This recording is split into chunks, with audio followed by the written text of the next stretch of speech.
the intention behind these meditations has been to kind of deep dive into our self-discovery through study of the elements. And fire is such a interesting element of, you know, when you think about like earth can grow our food and ground us, and we can lay on it and it can erode, and water can purify us and calm us, and you know, it can kind of erode rock and things as well, and air. But fire is the only thing that has a power of like alchemy, and it can actually change things. So I wanted to talk just a little bit about it before we do the guided meditation with a fire. Generally, fire is something like in all the mythologies that you'll see a lot of different stories about animals, or even Prometheus stealing fire from the gods because they took pity on humans and they wanted to share fire because it was such a powerful tool to have. And if you think about it, really humans, it's the only thing that separates humans and animals of all the elements. It's the only one that we can kind of start ourselves. Although I did read something about a falcon or a hawk, I think, in Australia that somebody saw carrying fire in its beak, and they believe that they've adapted to taking fire and starting fires and to kind of flesh out prey, and which is really intelligent but scary at the same time. So usually fire is an element that's used in ritual to kind of transmute and a lot of letting go rituals. But I kind of wanted to talk about it as so in the series of these meditations, we were talking about earth. We're kind of grounding down, the water allowing our sorry, I'm just letting somebody else.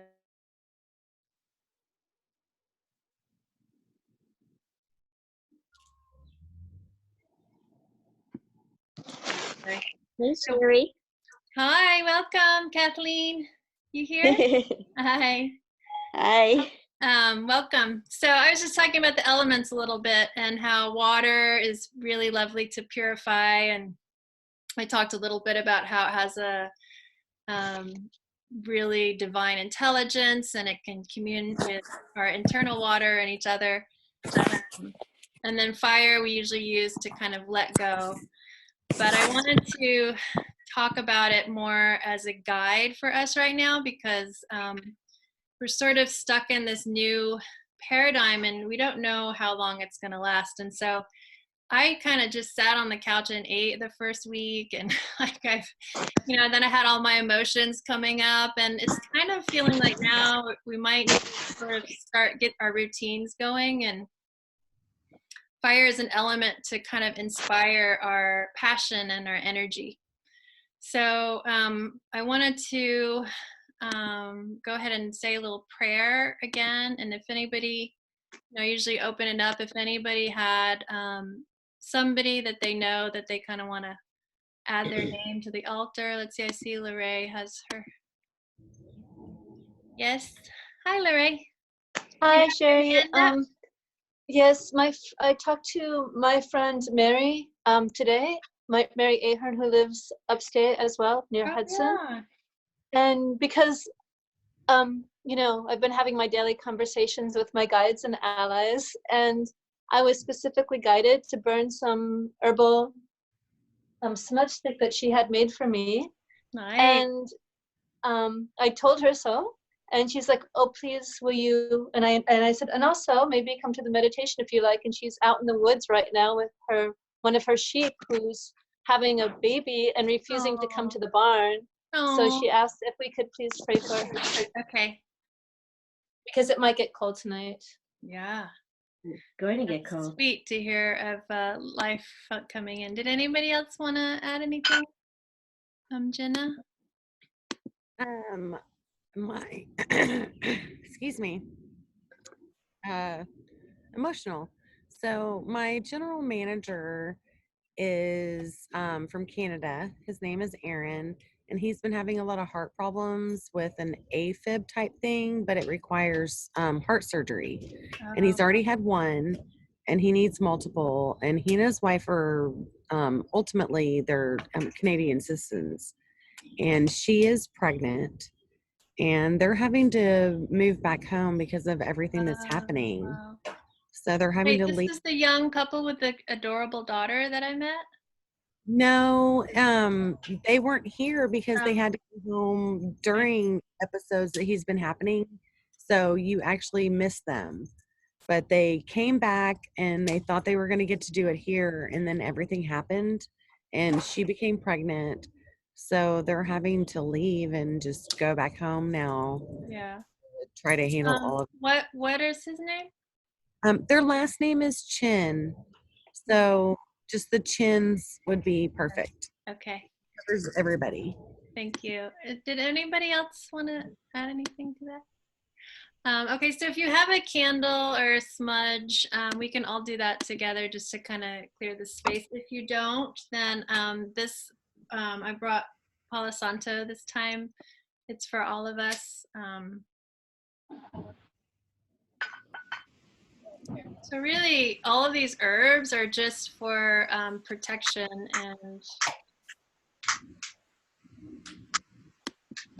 they say that the spirits, the guardian spirits, kind of like the smell of them. So Sherry, can I say one person? yeah, is that homie? Yes. Let me. Do you mind if I pin you? No, not at all. Okay. A friend of mine from college called me the other day, and she's very sad because her mother died of COVID Oh, about 3 days ago, and she thinks she has it too. oh no. And her mom couldn't even get in to get a test, and she died at home. And Claire can't get a test either, and she probably has it. She has a lot of lung problems. So just to say a prayer for Claire. Okay.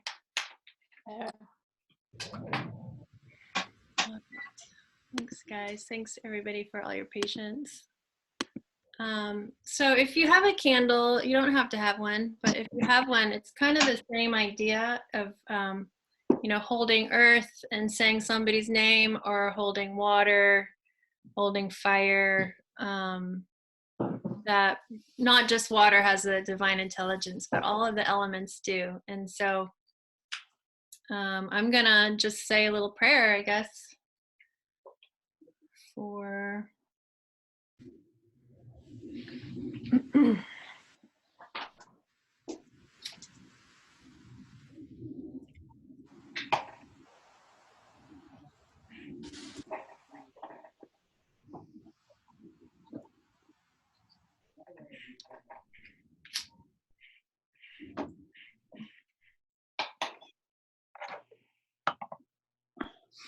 oh, holy divine creation, blessed Mother Earth.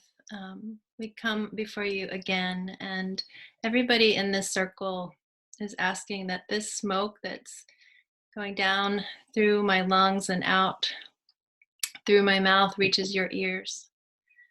We're asking for protection for our loved ones, the Chins, Mary Ahorn, Claire in particular, ourselves and our families.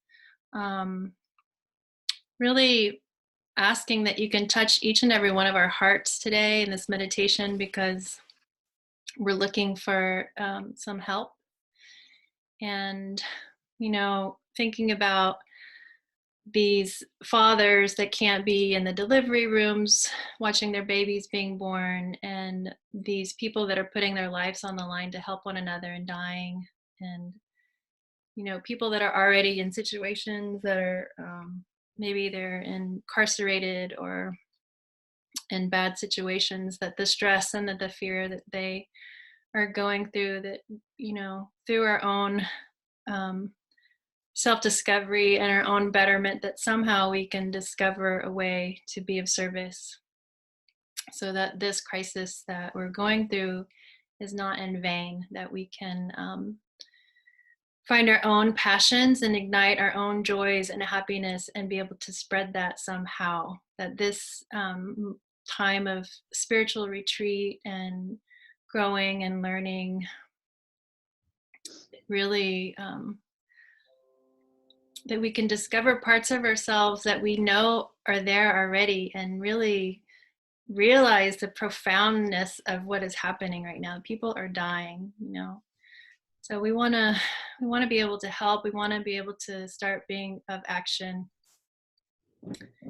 and just praying and thinking about our loved ones right now, and the ones that are passing over, that, you know, the mother can take them into her bosom, and that we can create a better world for the future, you know, in honor of all of the ones that we've lost. Aho, thank you. Okay, so fire.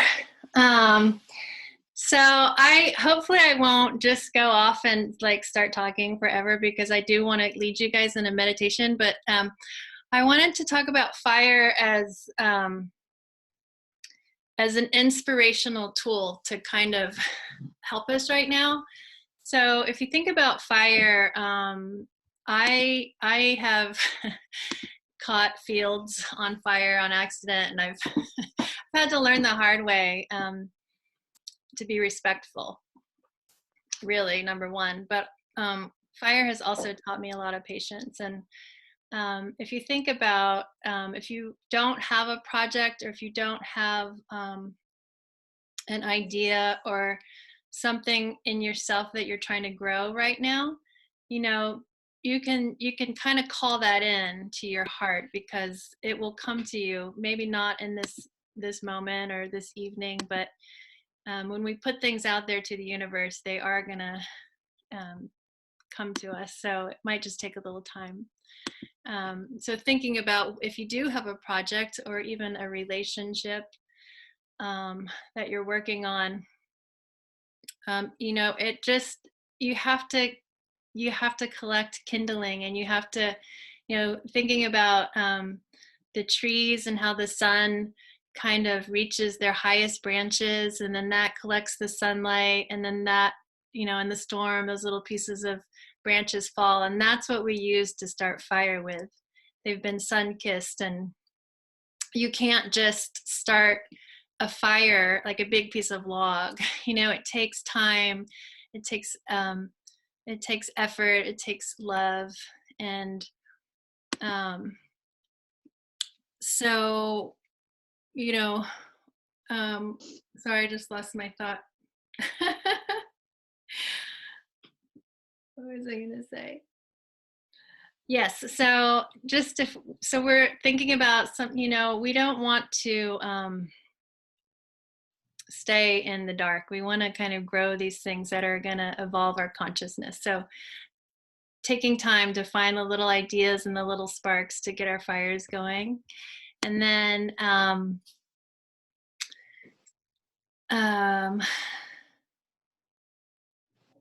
I'm sorry. Oh, I know what I was going to say. Okay. So once you get the fire going, fire has to be fed, right? You can't just walk away. You have to, otherwise, if you do walk away, either the fire is going to go out and you're going to be left cold or in the dark. So, Like, I have my daughter back there tending the fire behind me. perfect. Yeah. Yeah. It needs tending to, right? So it's beautiful. It's exactly true. So if you have an idea, right, or let me just say, you know, like a love relationship, and you put a little bit of like, oh, I'm available and I like you, and then you're not gonna put any work into it, it's gonna die out. So we have to keep feeding. Fires like to be fed. They have to be fed or they go out. But to make that relative to the time that we're in, I think what we're sort of in this time, I believe that it's good to kind of get those ideas, get the kindling, get the love for your project, put some energy into it. And then I brought my red tail fan. I make these fans out of all the feathers that I find. And I was thinking about red tails, and if you watch them and the sun. So once you get the kindling and your love for your idea and the sparks, and you get the fire going and you're feeding it, we have to allow for ourselves, and especially right now in this time that we're sort of all stuck at home.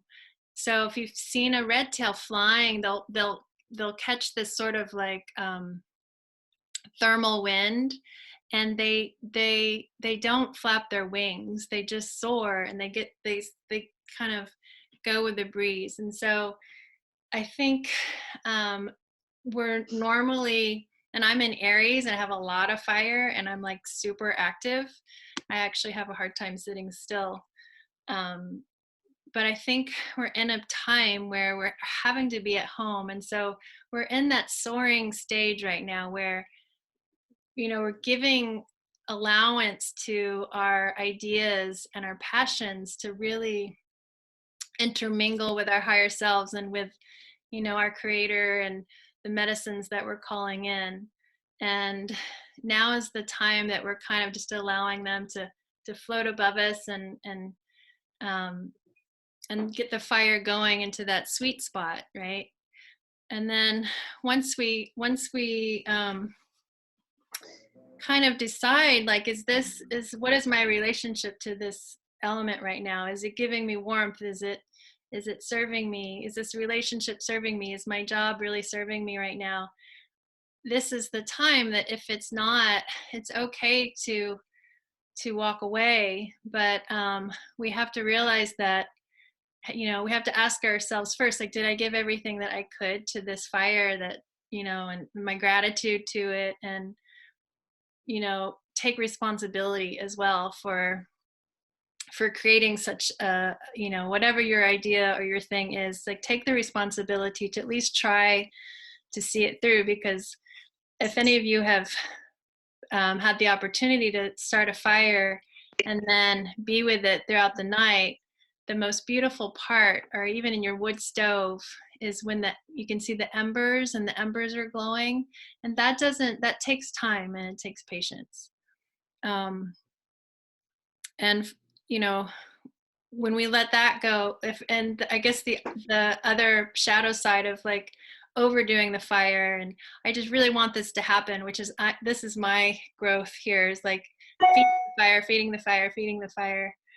Then it gets out of control, and we're just in this active state where we're being like the sun and just shining, but not, resting at night, and being like the moon teaches us just to be and wait. So I don't know if any of that helps as sort of a metaphor, but it's just a really beautiful element. I sit up in teepees and I've watched many fires all night long, and they have every single color, really. I mean, oranges, yellows, purples, pinks, whites, and they and it's kind of it feels like a living element to me, and it communicates with us a little bit. So I really encourage you, if you don't have access to fire outdoors or indoors, to also, just candlelight is also really beautiful.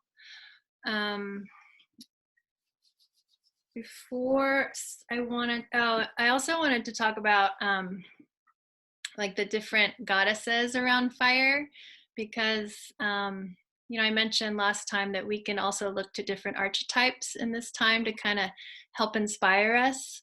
I mentioned, Jesus and Buddha, and how they both had their 40 days and nights of self-discovery and meditation. So there's a lot of different gods and goddesses around fire, but there's all the way from Pele, who's the volcanic goddess who, kind of burns up everything, to Hestia, who is goddess of the hearth, and she's the one that tells all weary travelers to lay down their weapons and have peace by the fire, no matter who they are. So, my mom says in Chinese, or in, I think it's Chinese actually, but might be Korean, the different elements have, so I'm fire, but it's like there's a nurturing kind of fire, and then there's the kind that destroys. And so we just really have to be gentle with ourselves and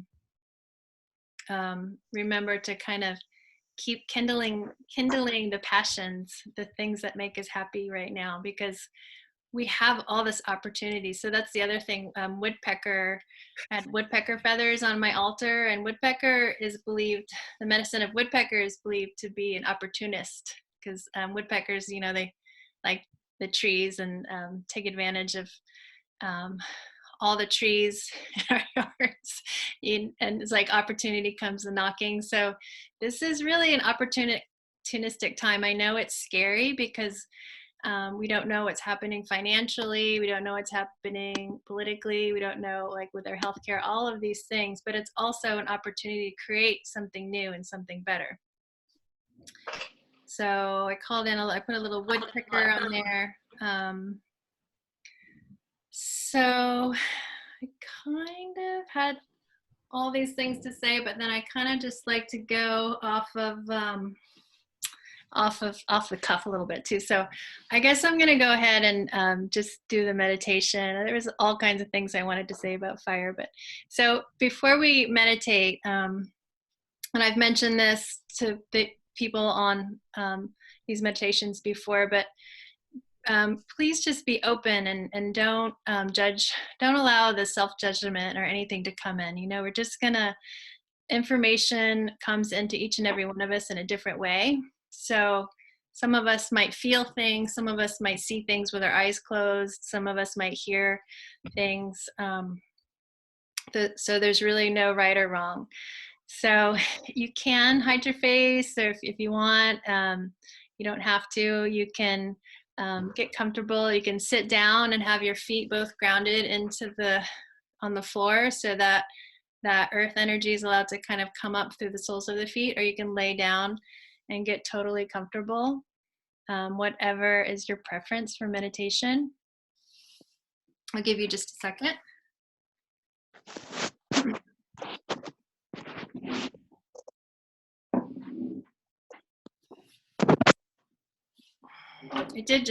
I just was going to share a funny story about my first ever altar that I created with candles, and using that intention to kind of burn away the things that we wanted to let go of. It's my first, I think it was my first or second Imbolc here, this pagan night of poetry with my women friends. And we had put all of our things, written down our things, and we burnt them on put them in the candles, and then that was in the living room. And then we all were like eating and drinking and giggling and having fun. And then my husband comes home and walks into the living room, and the altar has caught on fire. And so he picks up the whole thing that's smoldering and smoking, and he basically throws it out, pitches it out the front door into the snow, and then goes to bed. So it's just another lesson, like we have to be careful with the things that we put out there, the words that we say, the projects that we create, to see them through to the very end. So, making sure that the fire is out when necessary. Okay, so you can go ahead and get comfortable. And you can begin to feel your body being a little weighted down into the earth. Feel the Mother Earth coming to meet you from your head to your toe to support you. You can imagine a protective egg of light surrounding your aura. Know that you're protected, and we've saged or smudged ourselves, and no harm can be done. And potentially going deep down into our imagination, really allowing for a journey to happen, that perhaps we're creating an opportunity for a child or somebody that's stuck in a situation that they have a hard time leaving, the reality that they're in. It's not to say that these realities don't count as well, but the imagination is so important and so powerful. So perhaps if we can strengthen that muscle, the imagination muscle ourselves, we can make way for the younger ones behind us and the elders as well. that they also can learn how to travel inward into their inner landscape. So as you feel your body begin to weight and heavy, kind of melding into the earth, you can focus on the inhalation and the exhalation of your breath. As you inhale, inhaling warmth, love. Exhaling the weight and the stress and any of the heaviness that may have occurred over the past few weeks, just letting that go. Inhaling, relaxing deeper into your body. Exhale. You can have the hands open and receptive, or perhaps over the heart. So as you go into your meditation, you can find yourself in a sort of desert biome.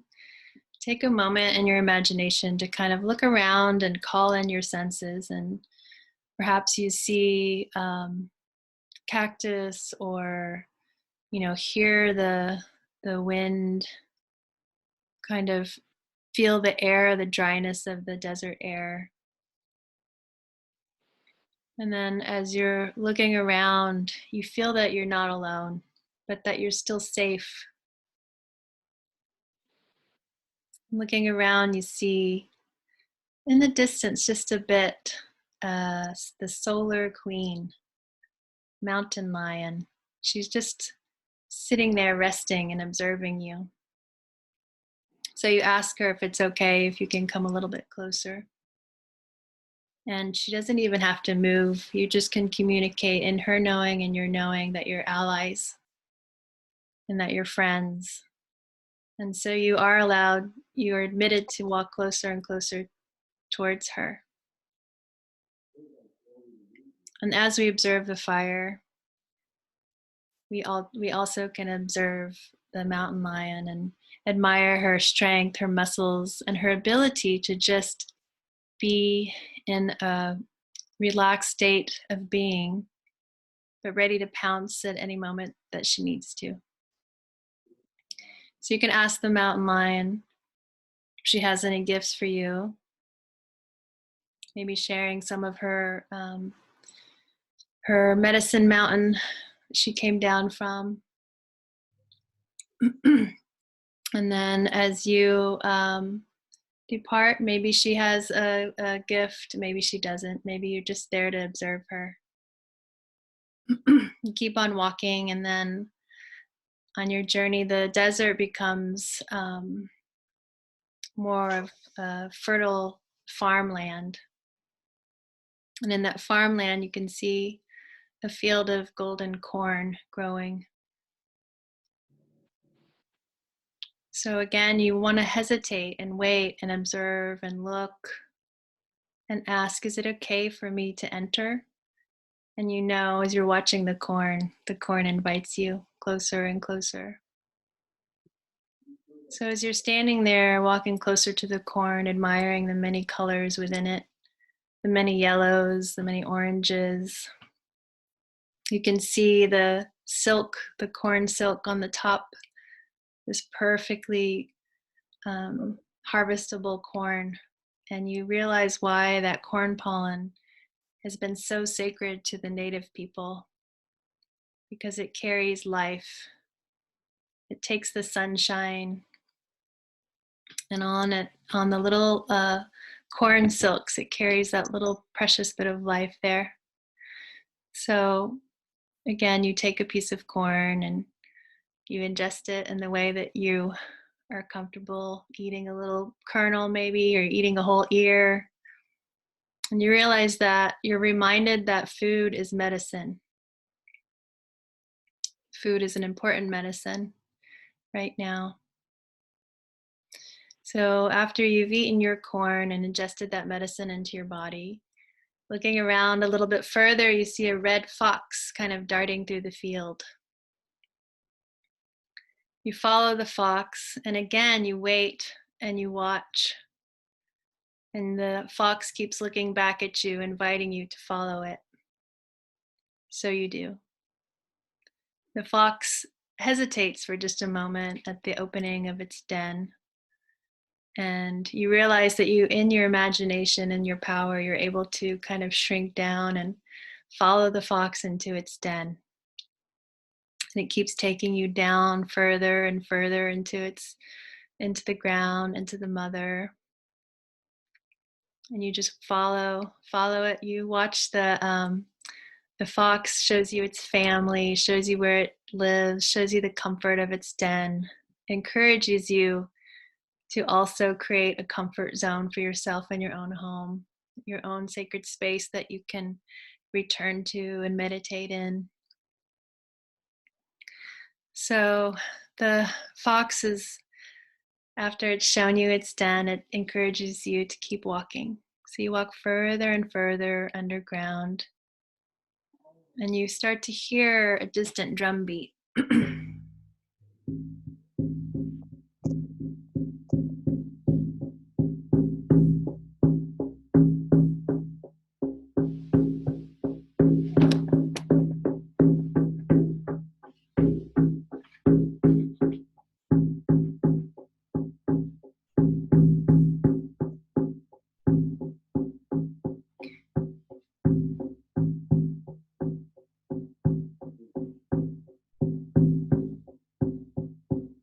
So you follow the drum, going deeper and deeper into the earth's core.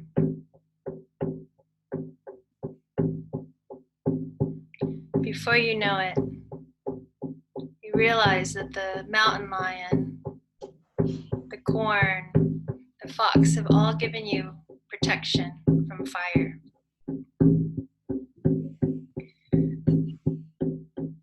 So you keep walking, following the drum beat.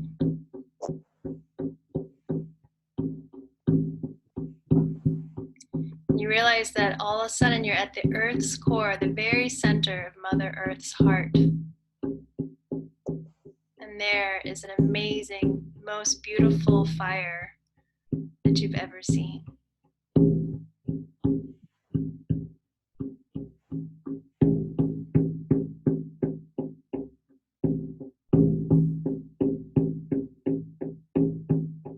The fire is inviting you to come closer.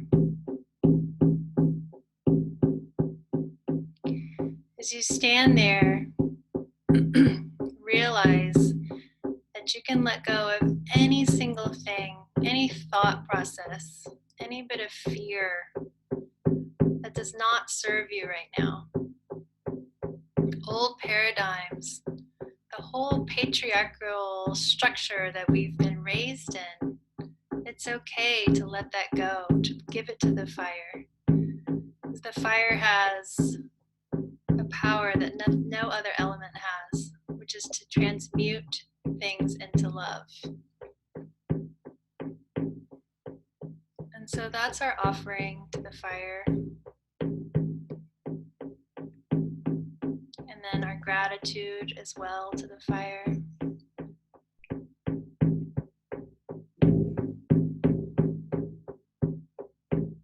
You feel lighter, you feel more at peace. Within this peace and standing before the flames of Mother Earth's heart, you can ask yourself, what is it that makes my heart beat? What is it that makes me happy? What is it that brings me passion? How can I be of service?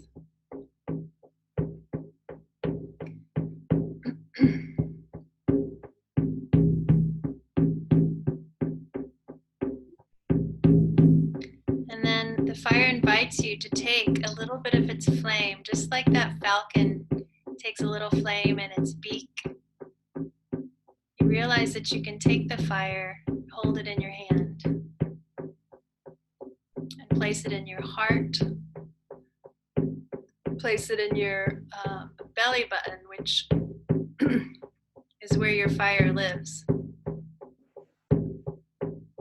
That place that you came into this earth through your mother, where you're connected. That's where your chi and your fire lives. So no matter who, what mother we got at one point when she brought you into this world. She was a goddess. She gave you life. And that is where your fire lives.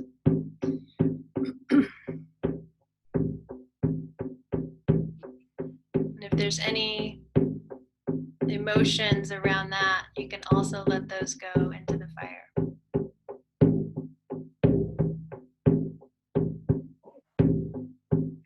So cupping the flame in your two cupped hands, you realize that you are the fire, and you're so curious to what its source is. What is the source of the fire?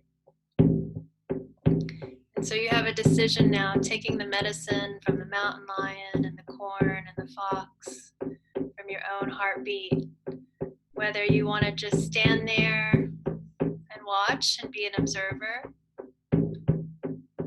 Perhaps you're wanting to step into the flames. It's really up to you here. So you can take a moment to engage with that fire in any way that feels good to you.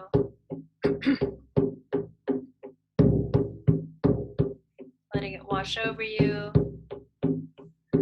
letting it purify you.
Keeping your eyes closed and standing before the fire still. Send your gratitude and your love to the element. The fire is there to teach us that even though we might still have dark nights of the soul and shadows of our own to discover and to integrate, that now we have a little bit of that flame and protection that we can take with us, and we can let go of a little bit of our fear now that we have the medicine of the fire integrated into our hearts and into our souls. So standing in the flame, standing near the flame or in the flames, one last moment, and just really taking that power into your soul, allowing it to illuminate the passions and the desires that we've been maybe scared to give voice to. Having gratitude, and then coming out of the fire, walking back towards the upper world from the fox's den. we have a choice here how we want to come back, how we want to ascend back onto the earth. We can take the long way back up, walking, or we can jump on the wings of a red-tailed hawk or a phoenix or woodpecker, allow them to carry us back into our bodies, back into our rooms, back into the right now, allowing the integration of the medicine from your meditation to come back into you. And then you can begin to breathe a little bit deeper, again, inhaling fresh prana, fresh chi, fresh life force into your body. Exhaling any last bit of stagnant energy, stagnant air. Inhaling, feeling yourself as a solar being. Exhaling, love. Inhaling, feeling yourself as a life bringer, as the sun brings life, as the fire brings life. Exhaling any last bits of doubt and fear and worry. Inhaling the idea that even though there's so much suffering on the planet right now, that when we give life and energy into our own passions that make us happy, that we're creating more joy and more abundance on the planet. Exhaling any judgments around ourselves not helping enough or not being enough. Inhaling and accepting ourselves that we are enough, that we came here under a soul contract. Exhaling. Inhaling, you're going to begin to stir a little bit and feel yourself kind of awakening with a little more passion and a little bit more power. And then you can touch your fingers on your fingertips. You can touch your thumbs onto your pointer fingers, your middle fingers, your ring fingers onto your pinkies. And then coming back into the room a little bit, you can, so you can keep yourselves hidden, or you can slowly come back up to seated. And I wanted to share with you, this is more of a physical kind of a yogic thing, but it's something that's really, really energizing. And so I just wanted to share with you what's called the breath of fire. It's called Kapalabhati. So if you know this practice, then that's wonderful. If you don't, I'm going to kind of teach you. I don't have to see you necessarily if you don't want to be seen, but as long as you might want to be able to see me. So Kapalabhati is a strong exhalation throughout the nose, and then you hold the air out of your belly, and then you expel air out of the nose as you kind of forcefully bring the belly button back into the spine. So I'm going to mute you all, and then I'm going to show you what it looks like. So we can't hear you, so don't worry. And then, okay. So it looks like this. So you're going to inhale, and then you exhale, and then you, on the exhalation, forcefully, my hand is kind of representing my belly because you can't see it. So it's,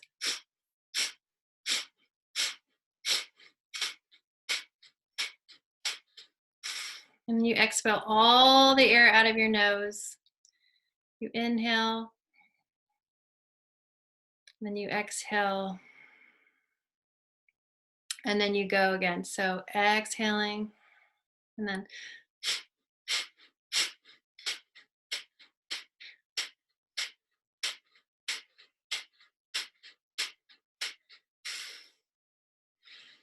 inhale. So we'll do that one more time, but just so you know, so you're exhaling and the inhalation is happening naturally. It's not happening forcefully, just the exhalation is with the intention of expelling air. So one more time, inhaling, exhaling all the air out of your system, and then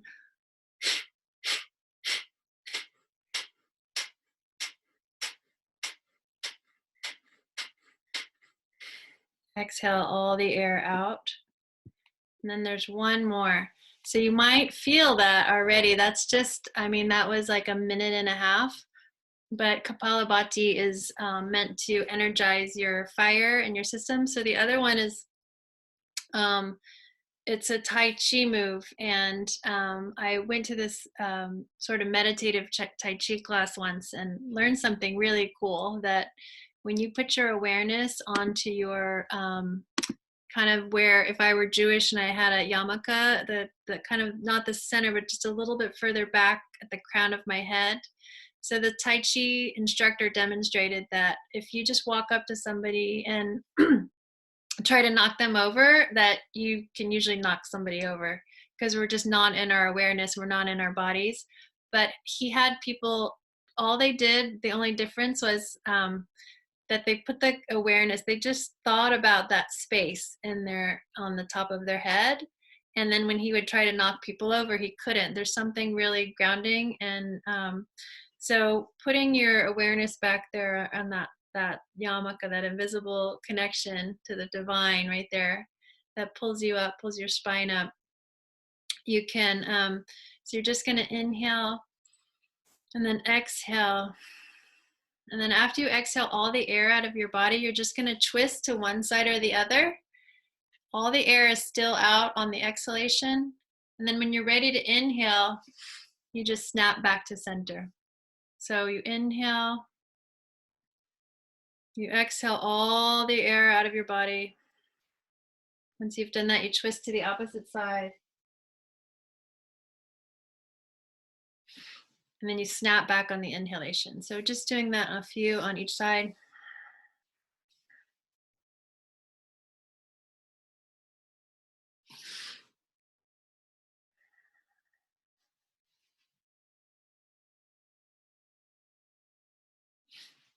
And that is, again, just another, if you just do that a few minutes in the morning, I've practiced that, and I guarantee you it does get that chi moving inside. There's all kinds of different yoga moves, but just those two little practices, if you're feeling lethargic and a little bit, I think the sunshine is really helping all of us get back into the swing of things a little bit.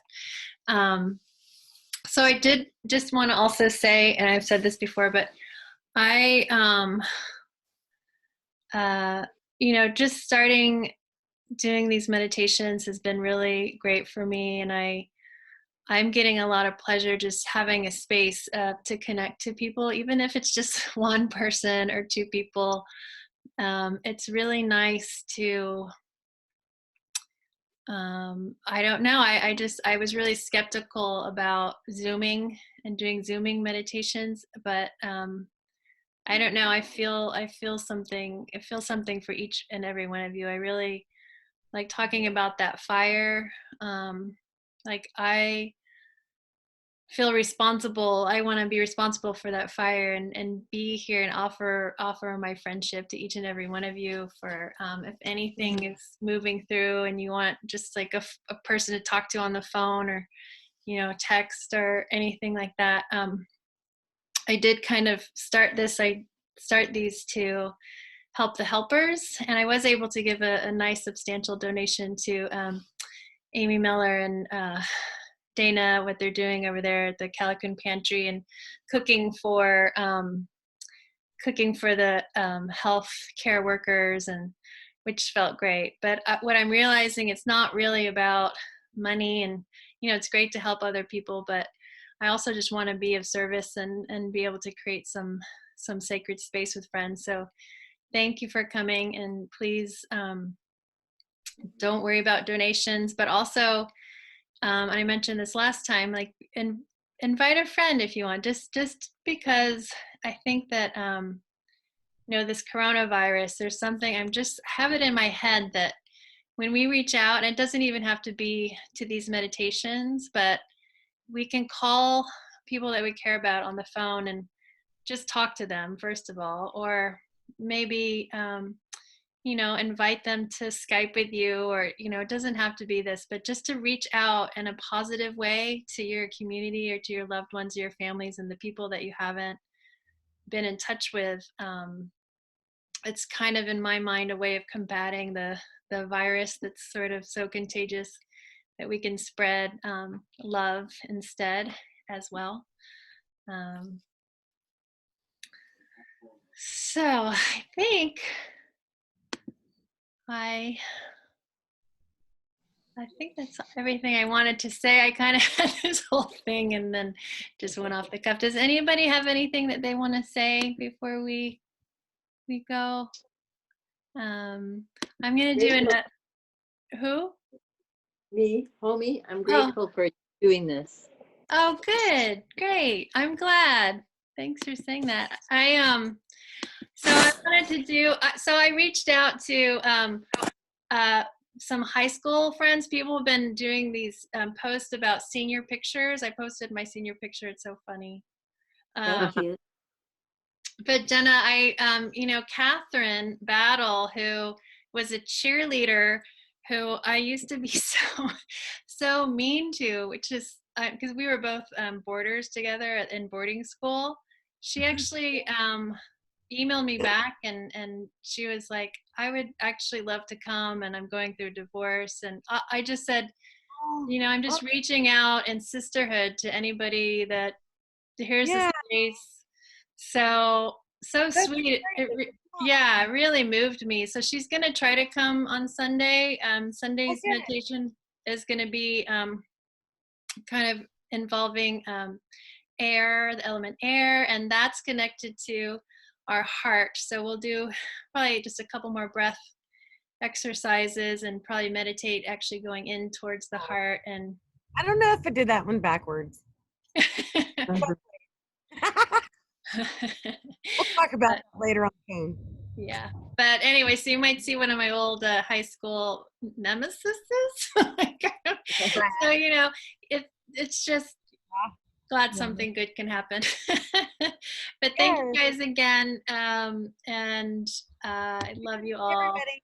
AJ, it's amazing to see your face. I wish you weren't so far. Good to see you too. Thanks for having me. Yeah. Thank This is you. great. All right. Thank Love you you. all. Thank you, Sherry. All right. Bye. Good night. Feel the power. Bye. I did. Yay. Yay. Yeah.